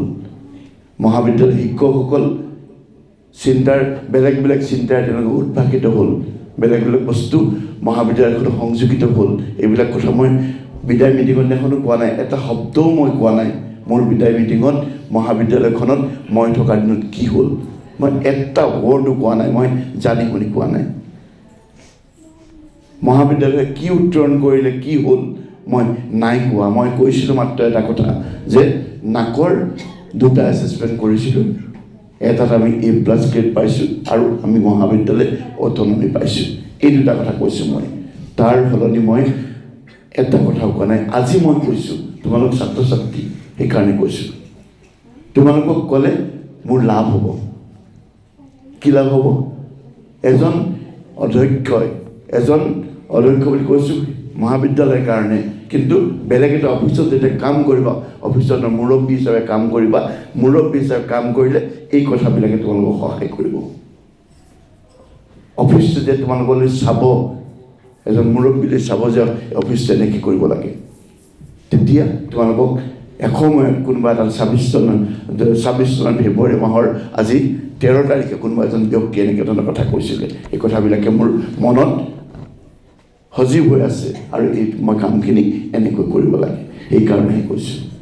গতিকে উত্তৰণ সম্ভৱ, অসম্ভৱ বুলি বস্তু কোনো ধৰণৰ নাই। মই আৰু এটা কথা কওঁ, বৰাই কৈছে, মোৰ কথাই কৈছিলে যে চেলেঞ্জ, মানুহৰ লাইফত যদি চেলেঞ্জ নাথাকে, আমাৰ অধ্যক্ষ মহোদয় কৈছে চেলেঞ্জ নাথাকে লাইফটোৰ কোনো মূল্যই নাই। যদি আমি চেলেঞ্জটো একচেপ্ট কৰিবলৈ ভয় কৰোঁ, অপৰচুনিটি ক'ৰ পৰা আহিব? নাহে নহয়। অপৰচুনিটিৰ আগত চেলেঞ্জ থাকিবই। ভালকৈ পঢ়িব নোৱাৰিলে মাষ্টাৰ্ছ ডিগ্ৰী কেনেকৈ হ'ব? ববিতাই যে পঢ়ি গ'ল, ববিতাই ল পঢ়াটো মই বাধা কৰা নাছিলোঁ, ল পঢ়িবলৈ মই বাধা দিয়া নাছিলোঁ। ল পঢ়িবলৈ বহুত সুবিধা থাকে, কিন্তু মাষ্টাৰ ডিগ্ৰী কৰিবলৈ নিৰ্দিষ্ট সময় থাকে। এইকাৰণে মই কৈছিলোঁ, গতিকে এই কথাবিলাক প্ৰত্যেকে, তেনেকুৱা বহু ছাত্ৰ ছাত্ৰী ওলাব, যিবিলাক ছাত্ৰ ছাত্ৰীক আমি শিক্ষকসকলে বা মই অধ্যক্ষ হিচাপে বহু অন্তৰংগ মুহূৰ্তত আমি লগ পাইছোঁ আৰু বহুত অন্তৰংগতাৰে তেওঁলোকৰ লগত কথা পাতিছোঁ, তেওঁলোকৰ জীৱনৰ ভৱিষ্যতৰ দিশৰ কথা পাতিছোঁ। বহু ছাত্ৰ ছাত্ৰী এনেকুৱা আছে যিবিলাক ছাত্ৰ ছাত্ৰী এতিয়াও মোলৈ মেছেজ কৰি থাকে, এতিয়াও মোলৈ কথা পাতে, আৰু প্ৰত্যেকজন ছাত্ৰ ছাত্ৰীক মোৰ এটা দায়িত্ব বুলি মই ভাবোঁ, তেওঁলোকে এটা মেছেজ কৰিলে সেই মেছেজটো এটা মই ভাল উত্তৰ দিয়া। গতিকে এই কথাবিলাক আমি মনত ৰখাটো বৰ জৰুৰী। মই বহু কথা ক'লোঁ, আৰু কথা এই মহাবিদ্যালয় সম্পৰ্কত আৰু কথা মই নকওঁ, কিন্তু এইখন মহাবিদ্যালয়ে মই আশা কৰিম এইখন দুপে আৰু আগবাঢ়ক, আৰু মহাবিদ্যালয়খনৰ প্ৰতি প্ৰত্যেকজন ব্যক্তি, আমি যিজন সমাজৰ চাৰিওফালে যিসকল ব্যক্তি সমাজৰ পৰা নাইকিয়া হৈ গৈছে, তেওঁলোকে আশা লৈ গৈছে। যিবিলাক নাইকিয়া মানুহে ইয়াৰ পৰা গুচি গৈছে, অজিত দত্ততা গুচি গৈছে, সম্বৰ ৰংবেদাদা গুচি গৈছে, এই দুজন ব্যক্তিৰ কথাই নাম মই বেছিকৈ উল্লেখ কৰিছোঁ। তেওঁলোকে এইখন মহাবিদ্যালয়ত ইয়াত ৰখা নাই, তেওঁলোকে মহাবিদ্যালয়ত বহুত ওপৰত থাকি গুচি গৈছে, কিন্তু তেওঁলোক আঁতৰি গুচি গ'ল, আত্মাই চাই থাকিব আমাক। গতিকে এইবিলাক দায়িত্ব এনেধৰণে ল'ব লাগিব আমি। অধ্যক্ষ মহোদয়ৰ আগত কৈ আছোঁ কথাবিলাক, আপোনাক মই এইবিলাক মই মোৰ নিৰ্দেশনা নহয় দেই, মানে ভুলকৈ নুবুজিব আকৌ। মোৰ মনৰ ভিতৰত খেলি থকা কথাবিলাকে মই কৈ আছোঁ, আৰু এই খেলি থকা কথাবিলাক কোৱাৰ কাৰণে মই কিনে আজিৰ পৰা চকু পানীও নোলাব চাগে, মই নাজানো।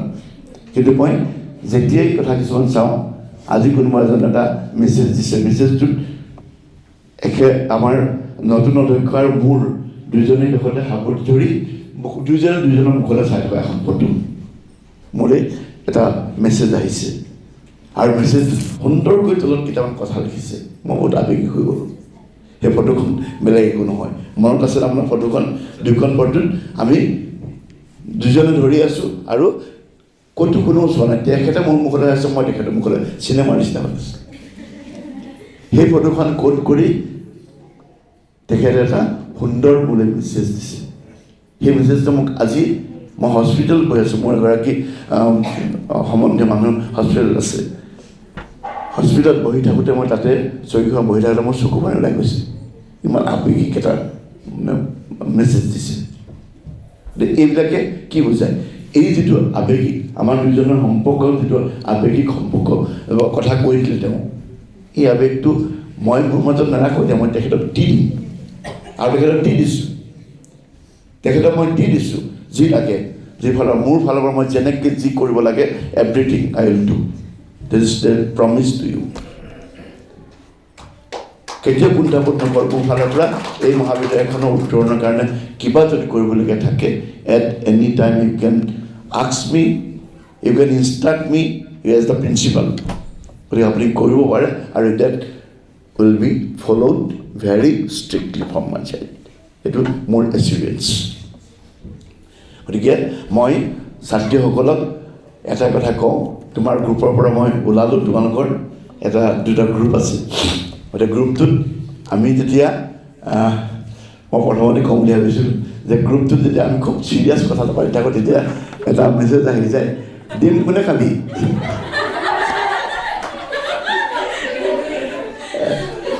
পনীৰ কোনে খাবি? মই মৃদুস্মিতাক মেছেজ এটা দিওঁ, ডক্টৰ মৃদুস্মিতাক মেছেজ এটা দিওঁ, এতিয়া মই এটা ইমান চিৰিয়াছ মেছেজ দিলোঁ, মোৰ মেছেজটো ক'লৈ গ'লগৈ? গতিকে কথাবিলাক আমি তেনেকৈ ধৰণেৰে, আৰু যিটো কথা আমি সেই গ্ৰুপটোত আমি এতিয়া চাগে অধ্যক্ষ মহোদয়ৰ গ্ৰুপটোত সোমাব লাগিব, সোমাই দিওঁ মই নাজানো আৰু। তাৰমানে আমাৰ অধ্যক্ষ মহোদয়ক কৈছোঁ আমাৰ দুটা গ্ৰুপ আছে হোষ্টেলত। এটা হোষ্টেলৰ অফিচিয়েল হৈ থকা নাই, অফিচিয়েল গ্ৰুপ, আৰু এটা তেওঁলোকৰ লিভ গ্ৰুপতো ভাত কি মাংস খাবি, ডিম খাবি আহে, ইটোতো আহে। কিন্তু আপুনি থাকিলে চব পাব, থাকিব গ্ৰুপটোত। আৰু কেতিয়াবা কিছুমান ডিচিশ্যন আমি কথা পাতি তাতে এটা আমাৰ ডিচিশ্যনটো আমি ইনফৰ্মেশ্যনটো আমি তাতে শ্বেয়াৰ কৰি দিওঁ, তেওঁলোকক আমি কথাটো জনাই দিওঁ। গতিকে মই ভাবিছোঁ সেই গ্ৰুপটো তেনেকৈ থাকক, তোমালোকৰ যিটো আনন্দ তাত থাকে সেই আনন্দটো উপভোগ কৰি থাকিব। মই কৈছোঁ মানে ডিম খাবি নিলিখাকৈ থাকিবা, লিখিবা। গতিকে এই ধৰণে আমি চলিব লাগিব আৰু তোমালোকৰ ভালকৈ মিলা মিছাকৈ থাকিবা। যেতিয়া আমি 16-18 চনৰ পৰা আমি 18 মানে PG যেতিয়া খুলিছোঁ, PG হোৱাৰ পিছৰ পৰা আমাৰ হোষ্টেলটোৰ ছিটবিলাক ইনচাফিচিয়েণ্ট হৈ গৈছে। আগতে আমাৰ অধ্যক্ষ মহোদয়ে সুধিছে, ইয়াত আমাৰ মহাবিদ্যালয়ত এটা কুইজ হ'ব, কুইজটোৰ এটা প্ৰশ্ন হ'ব যে সোণাপুৰ কলেজৰ ছাত্ৰী নিবাসত থকা প্ৰথমজন নাই আৱাসী, আগত আৰু এটা শব্দ আছে, প্ৰথমজন পুৰুষ আৱাসী কোন? সেইটো আগতে গাৰ্লছ হোষ্টেল ঠিক থাকিব লাগিব। প্ৰথম সোণাপুৰ কলেজৰ গাৰ্লছ হোষ্টেলত থকা প্ৰথমজন পুৰুষ আৱাসী কোন? তাৰ উত্তৰটো দেওবৰ খনিকৰ। গতিকে মই যেতিয়া আছিলোঁ তাতে লাষ্টৰ ৰুমটোত আছিলোঁ, মই সদায় যিটো ৰিচাৰ্চ হয় তাতে গৈ প্ৰত্যেকজন তাত থকা সময়তে মই পঢ়ি আহোঁ, প্ৰত্যেক বছৰে কওঁ যে এইটো মোৰ ৰুম আছিলে, আৰু সেই বেচিনটো আছেই চাগে ক'ব নোৱাৰোঁ। গতিকে তাতে মই খোৱা বোৱা বনাইছিলোঁ। ৰাতিপুৱা ইহঁতে যেতিয়া উঠি আহে গাড়ীখন লৈ বিমানত ইবতনত যেতিয়া কলেজলৈ আহে, সেইডোখৰতে হৰ্ণ এটা মাৰি থৈ আহে, মোৰ সদায় এটা হৰ্ণ মাৰি থৈ আহে, মই জানো যে এতিয়া আহিলে।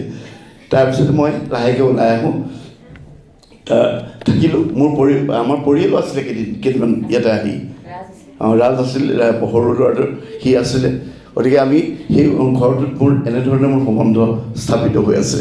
গতিকে সেইটো STP যিটো গাৰ্লছ হোষ্টেলৰ কথা কৈছোঁ, তলৰ হোষ্টেলটো, আৰু তলৰ হোষ্টেলটো আমি পূৰ্ণ কৰিব নোৱাৰিলোঁ। 2000 প্ৰায় 18-19 চনমানলৈকে চেণ্ট্ৰেল গভৰ্ণমেণ্টৰ মানুহ আহিয়ে থাকিলে। লাষ্ট বাৰত মোৰ অলপ খং উঠিলে, বৰাই যিটো কৈছে, লাষ্টৰ বাৰত দিল্লীৰ পৰা যেতিয়া মানুহ আহিলে তেওঁলোকৰ ওচৰত মোৰ অলপ খং উঠি মই ক'লোঁ যে ইয়াত যি কাগজ আছে চব কাগজ আপোনালোকে উঠাই লৈ যাওক, আৰু মোৰ ওচৰলৈ এইটো আমনি কৰিব নাহিব। প্ৰত্যেকবাৰে সেই বস্তুটোত এনেকুৱা ধৰণৰ কম 41 লাখমান টকা 42 লাখ টকাৰ লগত আমি তেওঁলোকক আপ্যায়ন কৰোঁতে বহুত পইচা গুচি গ'ল। ইয়াত আহে, দিল্লীৰ পৰা আহে, এয়াৰপৰ্টৰ পৰা পোনে ইয়ালৈ আহে, ভাত পানী খুৱাব লাগে, ৰাখিব লাগে, তাৰপিছত আকৌ হিচাপ নিকাচ দি পঠাব লাগে। গতিকে এই কথাবিলাক চলি থাকিলে পিছত সেইবাৰৰ পৰা আৰু তেওঁলোক আমাৰ মাজলৈ অহা নাই। যদি কিবা অসুবিধা পাইছে, মই কৈছোঁ যদি কিবা প্ৰব্লেম পাইছে, you write it down, complain কৰক। তেতিয়া তেওঁলোকে সেইটো মনে থাকিলে। পিছত UGC আমাক ইটো হোৱাৰ দিলে, তাতে 45গৰাকী ছাত্ৰী তোমালোকে থাকিব পাৰে। গতিকে আমি আশা কৰিম এইখন মহাবিদ্যালয় আৰু হোষ্টেল আমাক দৰকাৰ হৈছে, কিন্তু STP গাৰ্লছ হোষ্টেলটো আমি যদি অকণমান আগবঢ়াই নিব পাৰোঁ, এই কথাটো অকণমান চিন্তা কৰি চাব। আমাৰ এটা প্লেনিং আছিলে যে ৰাস্তাৰ পৰা এই ঘৰটো যদি আমি বনাব পাৰোঁ, যিফালে অকল খুঁটাকেইটা আছে আপুনি মন কৰিব, তাতে যদি আমি ছাদখন বনাব পাৰোঁ, ৰাস্তাৰ পৰা ছাদখনত আমি লগাই দিয়াৰ এটা কথা মনতে কল্পনা কৰি থৈছিলোঁ। সেই বস্তুটো হৈ নুঠিলে। গতিকে তাত এটা ভাল ধুনীয়া ফাউণ্ডেশ্যন আছে। গতিকে ফাউণ্ডেশ্যনটো থাকিলে খৰচটো কমি যায়। আমি যদি কম কৰিব পাৰোঁ, তেতিয়া আমাৰ ছাত্ৰীসকলক আমি একমোডেট কৰিব পাৰোঁ। মই অধ্যক্ষ মহোদয়ক কৈছোঁ, আমি কথা পাতিছোঁ, বহুত কথা পাতোঁ যে মহাবিদ্যালয়খনত আৱশ্যকীয় বস্তু বহুত লাগে। এইবিলাক আমি কেনেকৈ সামূহিকভাৱে কামখিনি আগবঢ়াই লৈ গৈ নিব পাৰোঁ সকলো সহযোগিতাৰে, এই ক্ষেত্ৰত নিশ্চয় মহাবিদ্যালয়ৰ অধ্যক্ষ হিচাপে ডক্টৰ শইকীয়াই আগভাগ ল'ব। তেখেতৰ ওপৰত আমাৰ আশা ভৰসা বহুখিনি আছে। ছাত্ৰীসকলেও বহুত আশা কৰে। তেওঁলোকে তাজবিনে যিটো কথা ক'লে, অভিভাৱকৰ নিচিনাকৈ তেওঁ মোৰ কথা তেনেকৈ কথাটো ক'লে, মই ভাল পাওঁ। ছোৱালীবিলাকক বেছি ভাল পাওঁ, সঁচাকৈ কৈছোঁ। মোৰ নিজৰ ছোৱালী নাই, মোৰ দুটা ল'ৰা। গতিকে আমাৰ মিডুস্মিতাৰ মানুহ তাৰমানে ছোৱালী মিহিৰৰ ছোৱালীজনী মোৰ ছোৱালী নিচিনাই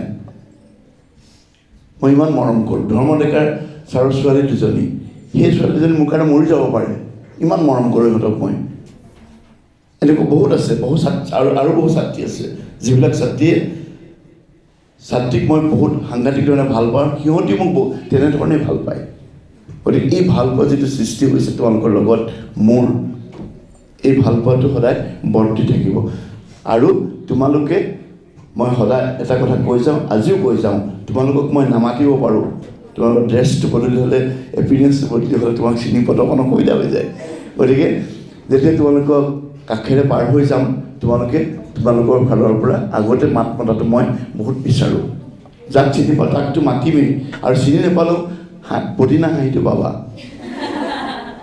চিনি নাপালে হাঁহিটো পাবা কিন্তু তোমালোকৰ পৰা মাত এটা এষাৰ মাত মই পোৱাটো সদায় কামনা কৰিম গতিকে পুনৰবাৰ তোমালোক সদৌতিলৈকে মই মোৰ ফালৰ পৰা মৰম শুভেচ্ছা আৰু ভৱিষ্যত জীৱনত যাতে তোমালোকে নিজৰ ভৰিৰ ওপৰত ধুনীয়াকৈ থিয় দিব পৰা তাৰ বাবে পুনৰবাৰ শুভেচ্ছা জনাই মই তোমালোকলৈ আশীষ প্ৰদান কৰিছোঁ ভগৱানৰ ওচৰত প্ৰাৰ্থনা কৰিছোঁ তোমালোকৰ সুস্বাস্থ্য হওক আৰু যিবিলাক আজিকালি মোবাইলৰ যিবিলাক কাম আছে এইবিলাক কামৰ প্ৰতি কাম এৰিবলৈ মই কোৱা নাই কিন্তু সেই কামবিলাকক প্ৰাধান্যতা তোমালোকে নিদিবা লাগিব চব কামেই কৰিব লাগিব মোবাইল চাব লাগিব ফেচবুক কৰিব লাগিব হোৱাটছএপো কৰিব লাগিব টুইটাৰ কৰিব লাগিব এভৰিথিং নহ'লে তোমালোকে বহু পিছ পৰি ৰ'বা আৰু সেই পিছ পৰি ৰ'ৱাটো আমি বিচৰা নাই কিন্তু তাকে আমি পজিটিভ হৈ কেনেকৈ আমি তাক লৈ যাব পাৰোঁ সি আমাক কেনেকৈ মানসিক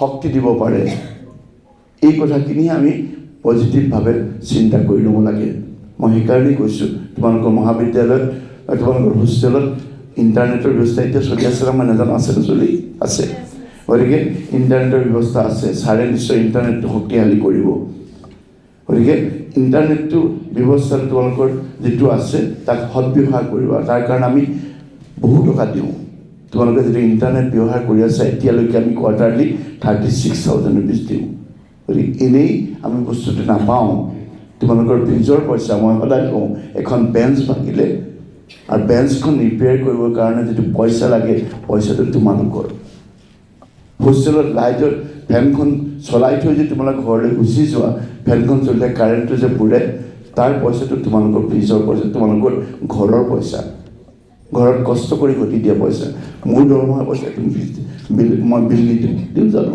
কেতিয়াও নিদিওঁ মোৰ দৰমহাৰ পইচাটো মই বেঞ্চখন বনাবলৈ পইচা নিদিওঁ সেই বেঞ্চখন বনোৱাৰ পইচা যিয়ে নহওক এই সকলোবিলাক পইচা তোমালোকৰ ফিজৰ পইচা গতিকে এই কথাটো ভাবিবা যে আমাৰ ফিজেৰে আমি এখন মহাবিদ্যালয় চলাই আছোঁ আৰু মহাবিদ্যালয়খন ভালকৈ চলিবলৈ হ'লে আমাৰ পইচাখিনি ভালকৈ ব্যৱহাৰ হ'ব লাগিব আৰু ভালকৈ ব্যৱহাৰ হ'বৰ কাৰণে আমি ভালকৈ সহযোগ কৰিব লাগিব এই কথাখিনি মনত ৰাখিবা আৰু মনত ৰাখি তোমালোকে মনত ৰাখিবা তেতিয়া পিছৰ বেটছটো মনত ৰাখিব আৰু পিছৰ বেটছটো মনত ৰাখিব ক'ব নালাগে পিছৰটো নিজে অট'মেটিকেলি ট্ৰেন্সমিট হ'ব এইবিলাক কথা কেৰেক্টাৰটো ইনহেৰিট হয় নহয় কেৰেক্টাৰটো কোনেও নকয় আমি যিটো পৰিৱেশ ৰচনা কৰি দিম লাইটটো ছুইচ অফ কৰি যোৱা ভালকৈ তলা মাৰি যোৱা পানীৰ টোপাল পৰি আছে পানীটো বন্ধ কৰা এই কথাবিলাক যিবিলাক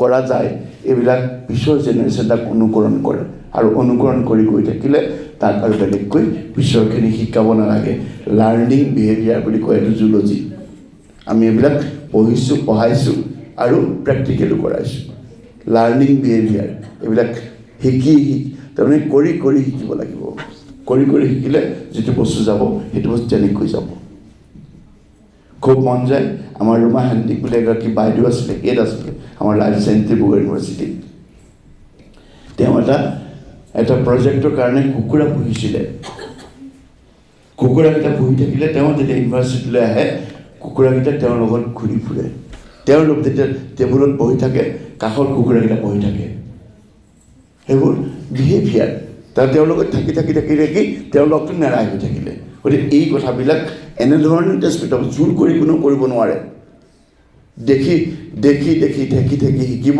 আৰু শিকা বস্তুটো ইয়াত যেতিয়া সোমাব তাক আৰু কোনেও উলিয়াব নোৱাৰে আৰু সেই উলিয়াব নোৱাৰা পৰিৱেশটো আমি সৃষ্টি কৰিব লাগিব আৰু বিশেষ একো নকওঁ তোমালোকৰ ঘৰৰ প্ৰত্যেকজন তোমালোকৰ অভিভাৱকলৈ বা পৰিয়াললৈ মোৰ শ্ৰদ্ধা নিবেদিছোঁ তেওঁলোকৰ ওচৰত মই এছুৰেঞ্চ দিছিলোঁ যে তোমালোকে আমাৰ তত্ত্বাৱধানতাত হোষ্টেলত নিৰাপদে তোমালোকে থাকিব পাৰিবা আৰু নিৰাপত্তা দিবলৈ আমি সক্ষম হৈছোঁ বুলি ভাবিছোঁ এই নতুন অধ্যক্ষ মহোদয় আহিছে সেই দায়িত্ব তেখেতে মূৰ পাতি ল'ব আৰু তেখেতৰ হৈ মই তোমালোকৰ অভিভাৱকসকললৈ কৈছোঁ যে তোমালোক এতিয়াও আগৰ দৰেই নিৰাপদ তোমালোক ছেফ তোমালোকৰ কিবা বিপদ বিঘিনি যি আছে সকলোবিলাক আমাৰ দায়িত্ব গতিকে মই তোমালোকৰ পৰিয়ালৰ প্ৰত্যেকজনলৈ মোৰ শ্ৰদ্ধা নিবেদিছোঁ এইখন বিশ্বাস আমাৰ ওপৰত ৰখাৰ বাবে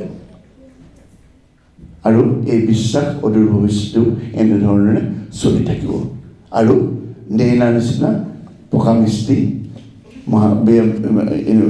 এইখনত আমাৰ হোষ্টেলখনত ওলাই থাকিব ৰুম চাফা কৰি ধুনীয়াকৈ ৰখাৰ মানুহ ওলাই থাকিব আৰু সাহিত্য সংস্কৃতি কৰা মানুহ ইয়াত ওলাই থাকিব আৰু লাইব্ৰেৰীটো যিটো আমি 10,000 টকা দি এটা লাইব্ৰেৰী বনাইছিলোঁ লাইব্ৰেৰীটো নতুনকৈ উজলি উঠিব বনাবানে লাইব্ৰেৰীটো বনাবানে তোমালোকে বনাবা তোমালোকৰ যিখিনি পইচা যিখিনি সহযোগ লাগে নিশ্চয় অধ্যক্ষ মহোদয় এইখিনি নিজৰ কেপাচিটি কৰি দিব তোমালোকক আৰু এটা সুন্দৰ লাইব্ৰেৰী তোমালোকে বনোৱা বাতৰি কাগজ গৈ আছেনে বাতৰি কাগজখন খবৰ ৰাখিব এওঁলোকৰ নামত বাতৰি কাগজ আছে